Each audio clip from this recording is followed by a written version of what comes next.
लोगों को काफ़ी हॉरर स्टोरी सुनाया है, लेकिन आज का स्टोरी कुछ अलग ही है। आज का जो ट्रू स्टोरी है ये एक जिन की स्टोरी है, और आम तौर पे जिन अगर एक बार किसी को पकड़ ले तो आसानी से नहीं छोड़ता है। तो आइए आज का कहानी पेश करते हैं।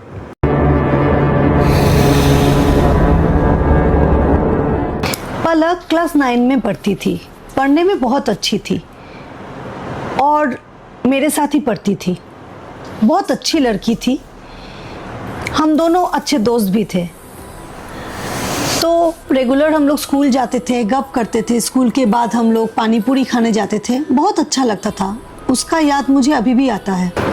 पलक और मेरा काफ़ी मेमोरीज है।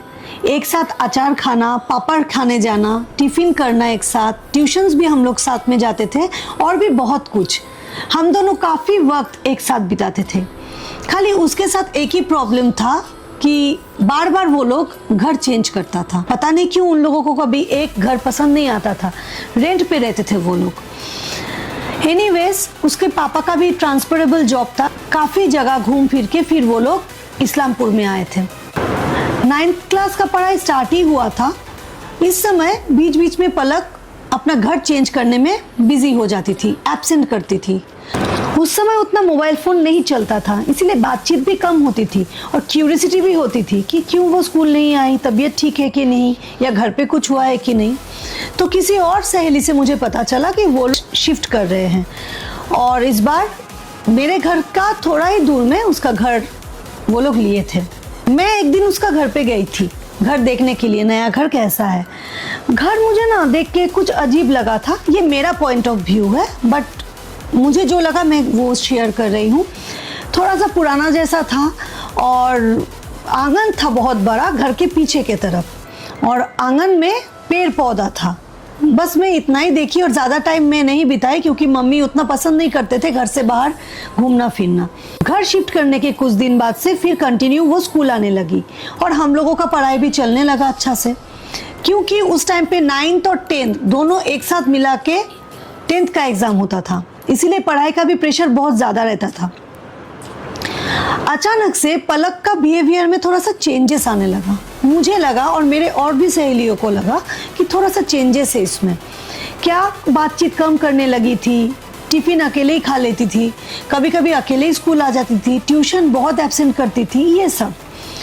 लेकिन उस टाइम पे उतना जानकारी लेना या क्या मैटर है, किसी का घर पे क्या हो रहा है, हम लोगों को उतना बुद्धि भी नहीं था और हम लोग जानने की कोशिश भी नहीं करते थे।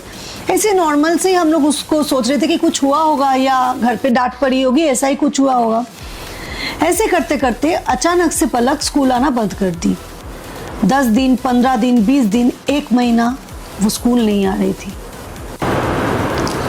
और बहुत दिन जब गैप हो गया तब हम लोगों ने सोचा कि एक बार पता करते हुआ क्या है। 3-4 सहेली मिलके हम लोग गए पलक के घर। घर जाके देखते हैं कि वो बहुत बीमार है और हाई फीवर है उसको। आंटी से पूछा, आंटी क्या हुआ इसको? तो आंटी ने बताया कि पता नहीं क्या हो गया है, बहुत ज़्यादा बुखार है और बुखार का ट्रीटमेंट कर रहे हैं, डॉक्टर दिखा रहे हैं, सिलीगुड़ी में दिखाए, लेकिन कुछ भी नहीं हो रहा है। फीवर कभी कभी घट जाता है, कभी कभी बहुत ज़्यादा बढ़ जाता है। ज़्यादा देर मैं बैठी नहीं क्योंकि मम्मी का डर तो दिल में था ही, इसीलिए मैं घर वापस आ गई और सोचने लगी ऐसा क्या हो गया। और उसको देख के अजीब लग रहा था। उसका आइज़ के नीचे डार्क सर्कल्स पड़ गया था, बातचीत बिल्कुल बंद था और उसका शरीर भी बहुत ज़्यादा तप रहा था। तो बस इतना ही। उसी की कॉलोनी की एक लड़की से पता चला कि जिस घर पे वो गई है उस घर पे कुछ गड़बड़ है। घर पे क्या गड़बड़ है? घर जो है वो बहुत पुराना एक हवेली की जैसा है और सच में वैसा ही दिखता था। मैंने आप लोगों को पहले भी बताया, मुझे घर बिल्कुल भी ठीक नहीं लगा था। एकदम पुराना हवेली जैसा होता है, हॉन्टेड टाइप। और उस घर के जो आंगन में बहुत सारा पेड़ पौधा था, उसमें एक मेहंदी का पेड़ था।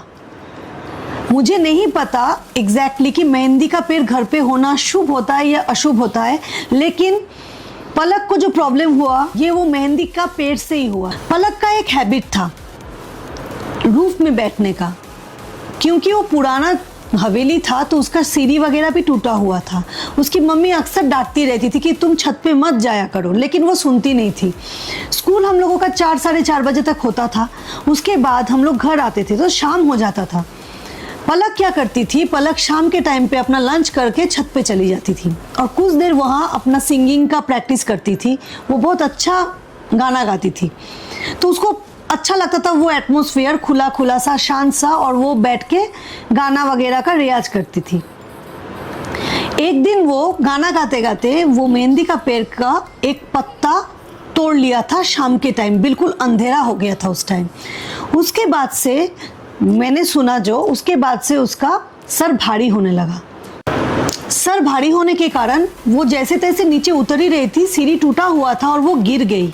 लेकिन अजीब सी बात है, उसको इतना सा भी चोट नहीं लगा और खून नहीं गिरा। बहुत जोर से वो गिरी थी, लेकिन आंटी ने उतना गौर नहीं किया। आंटी ने देखा वो गिर गई है तो उसको बेड पे सुला दी। उसी रात से उसको हाई फीवर आने लगा और फीवर आने के बाद से ना वो ठीक से खाना खाती है, ना किसी से बात करती है, खाली चुपचाप एक कोना में बैठी रहती है। ये सब बात कॉलोनी में फैली जाता है और वो जो लड़की जिससे हम लोगों को ये सब इन्फॉर्मेशन मिला वो चली गई थी पलक से मिलने के लिए, क्योंकि हम लोग सब हम उम्र ही थे। वो जाके देख रही है कि शाम के टाइम पलक एज यूजुअल फिर से छत पे चली गई हाई फीवर लेके। वो मिलने ही गई थी कि पलक क्या हुआ तुमको, ये सब जैसे ही वो पूछने जाएगी, अचानक से पलक को देख रही है कि वही मेहंदी का पेड़ को देख के वो कुछ बड़बड़ा रही है और बातें कर रही है। और जैसे वो बात कर रही है वो देख के लग रहा है कि वो मेहंदी का पेड़ से कोई लिटरली उसके साथ बातचीत कर रहे हैं। वो देख के वो लड़की सच में बहुत ज़्यादा डर गई और वो उल्टे पाँव अपना घर चली गई। कभी कभी पलक छत का जो कॉर्नर है उसमें चलती थी, कभी कभी खाना जो उसका मम्मी उसको देती थी वो खाना लेके छत पे रख के आ जाती थी, बहुत कुछ। लेकिन हाँ, आंटी बहुत कोशिश करती थी जानने का कि हुआ क्या है, तुमको क्या परेशानी है। वो कुछ भी नहीं बोलती थी। दवाई अगर आंटी दे तो चुपचाप से वो उसको फेंक देती थी। और स्कूल जाने के नाम से वो डरती थी, नहीं मैं घर से कहीं नहीं जाऊंगी। इनफैक्ट डॉक्टर के पास भी वो जाना नहीं चाहती थी, ज़बरदस्ती उसको लेके जाना पड़ता था। मतलब वो उस घर से निकलना नहीं चाहती थी, एकदम नहीं। उसको उस घर पे ही रहना है।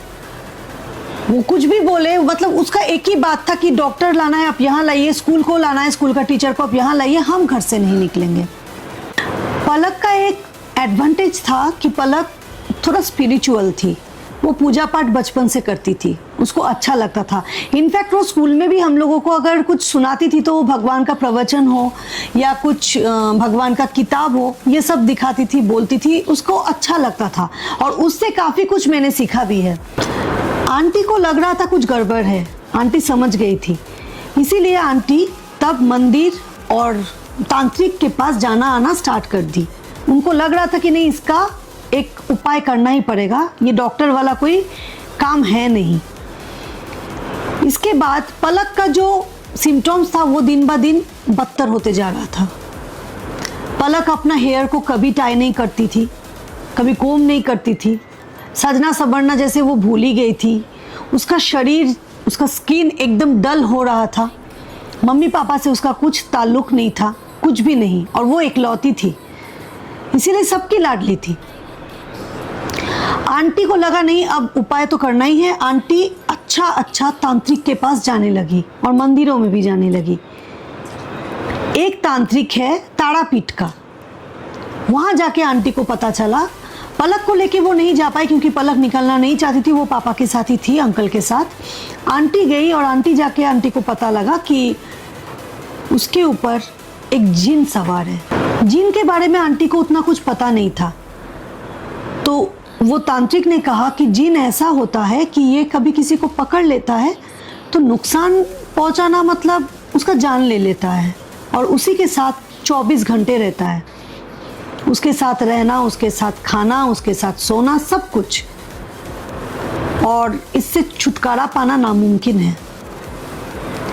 आंटी हाथ पैर जोड़ने लगी कि कुछ उपाय कीजिए, मेरी एक ही बेटी है और वो भगवान पे बहुत ज़्यादा फेथ रखती है। ये तांत्रिक बहुत अच्छे थे, पैसा का लालची नहीं थे बिल्कुल भी, और उनका भी शायद कोई बेटी होगी, इसीलिए उन्होंने बताया कि मैं अपना जी जान लगा के कोशिश करूँगा कि पलक ठीक हो जाए। वहाँ से एक कपड़ा में कुछ बांध के वो पूजा करके आंटी को दे दिया। उन्होंने बोला कि मेरे जाने का कोई ज़रूरत है नहीं, आप ये कपड़ा ले जाके पलक के बेड के नीचे रख दीजिएगा। 4-5 दिन बाद आप मुझसे फिर से आके मिलिएगा, मैं वहाँ नहीं जा सकता। आंटी खुश होके चली गई कि चलो कोई उपाय तो हो गया है। उसके बाद चुपचाप से पलक के बेड के नीचे वो जो कपड़ा दिया था वो रख दिया आंटी ने। वो रखने के बाद से ये जो जिन है वो और एक्टिव हो गया। एक्टिव इन द सेंस पलक के थ्रू तब बातचीत होता था ओपनली, उसका साउंड जो है चिल्लाने का, डराने का सुनाई दे रहा था। किचन का सारा बर्तन गुस्सा से लग रहा है कोई पटक रहा है। आंगन में जितना सारा पेड़ था वो मेहंदी का पेड़ छोड़ के सब कुछ टूट के गिर गया, लगता है कोई आंधी तूफान आया हो। मतलब वो जता रहा था कि वो बहुत नाराज है, बहुत गुस्सा है। और एक चीज हो रहा था उस घर पे, इलेक्ट्रिसिटी का लाइन पता नहीं कैसे कट हो गया था जो कोई जोड़ ही नहीं पा रहा था। इनफैक्ट इलेक्ट्रिक डिपार्टमेंट का भी कोई आदमी आके उसको ठीक नहीं कर पा रहा था। कुछ वो लोग आके बोल रहा था कि सारा तार कुछ कैसे भी करके टूट गया है, जोड़ने में काफ़ी टाइम लगेगा। और घर बिल्कुल अंधेरे में था, 1-2 कैंडल और लैंप के थ्रू लाइट हो रहा था। आप लोग सोच सकते हैं आज के ज़माने में अगर कोई लगातार इतना अंधेरा में रहे तो कैसे रहेगा, सोचने से भी डर लगता है। और इस हालत में पलक अपना हेयर खोल के वैसा ही इसका हरकत जो है, और ये जो तारापीठ से आने के बाद से वो कुछ और ज़्यादा बढ़ गया था उसका हरकत। वो छत पे रात भर सोने का कोशिश करती थी, वहीं बैठी रहती थी, कोई उसको उतार नहीं सकता था ऊपर से, इतना शक्ति उसका शरीर पे आ गया था। 4-5 दिन बीत गया, आंटी फिर से तारापीठ की ओर बढ़ी और वही तांत्रिक के पास गई। आंटी को देख के तांत्रिक बोला आपका बेटी अब कैसी है? आंटी बोला कि हाल तो और बदतर हो गया है। बोला ये होना ही था, इसी के कारण से मैं आपको बोला था कि मैं नहीं जाऊंगा, क्योंकि मैं अगर जाता तो मुझे देख के शायद ऐसा कुछ हरकत हो जाता कि आपका बेटी अपना जान से हाथ खो बैठती। आप क्या कर सकते हैं, आप क्या नेक्स्ट स्टेप है? बोला आप मुझे जाना पड़ेगा। तो उसी दिन वो लोग निकल गए और आ गए इस्लामपुर में। सबसे अच्छा बात है कि जिस घर पे वो लोग रेंट पे गए थे उसके पास में ही एक बहुत बड़ा सा शिव मंदिर था। ये एक प्लस पॉइंट था। क्यों, मैं आगे बताऊंगी। तो तांत्रिक पहुंचे घर पे। तांत्रिक को देख के पलक एकदम बेड से उठ के बैठ गई, और पलक जो बैठी थी वो बेड के ऊपर तैर रही थी जैसे। ये देख के, ये दृश्य देख के सब कोई चौंक गया। इनफैक्ट आंटी, अंकल, सब कोई। वो लोग सोचे थे अब तो पलक कभी वापस आएंगी ही नहीं, यही एंड हो गया है कहानी। तांत्रिक ने बताया कि मुझे एक पूजा करना है लेकिन मैं इसी रूम में करूँगा। तो आंटी ने बताया कि कैसे करके होगा, इसके सामने मैं कैसे अरेंज करूँगी। बोला आपको कुछ भी नहीं करना है, आप खाली एक काम कीजिए, पलक को अच्छा से फ्रेश करके नहला के उसको अच्छा साफ सुथरा कपड़ा पहना के यहाँ लेके आइए, बस, और कुछ नहीं करना है, बाकी सब अरेंजमेंट मैं करूँगा। और उन्होंने सारा घर को बांध दिया था मंत्र से। एक अजीब बात हो गई थी उस टाइम, पलक का स्वभाव में चेंजेस आने लगा उस तांत्रिक को देख के। थोड़ा सा शांत हो गई थी, वो जो एग्रेसिवनेस था वो बहुत हद तक कम हो गई थी, नहाने के बाद और ज़्यादा। और पंडित जी ने तांत्रिक ने चुपचाप से आंटी को पलक के सामने नहीं, मतलब अलग से बता दिया था कि वो पानी गंगा जल होना चाहिए। उसके बाद एक छोटा सा सेटअप किया था पूजा का, ज़्यादा कुछ नहीं, और महादेव का शिवलिंग को बीच में रख के एक छोटा सा सेटअप के पास में पलक को बैठाया गया। उस टाइम पे वो कॉलोनी की लड़की, उसका मम्मी, सब कोई वहाँ था, क्योंकि ये एक अनुष्ठान था, इसमें सब कोई साथ दे रहा था कि लड़की, वो जो लड़की है वो ठीक हो जाए। सबका यही एक इच्छा था। मेरा भी मन था बहुत, लेकिन मम्मी ने अलाउ बिल्कुल नहीं किया कि तुम नहीं जाओगी, नहीं जाओगी, इसीलिए मैं तो नहीं जा पाई। लेकिन ये सब कहानी सबको मालूम है, सब ने सुना।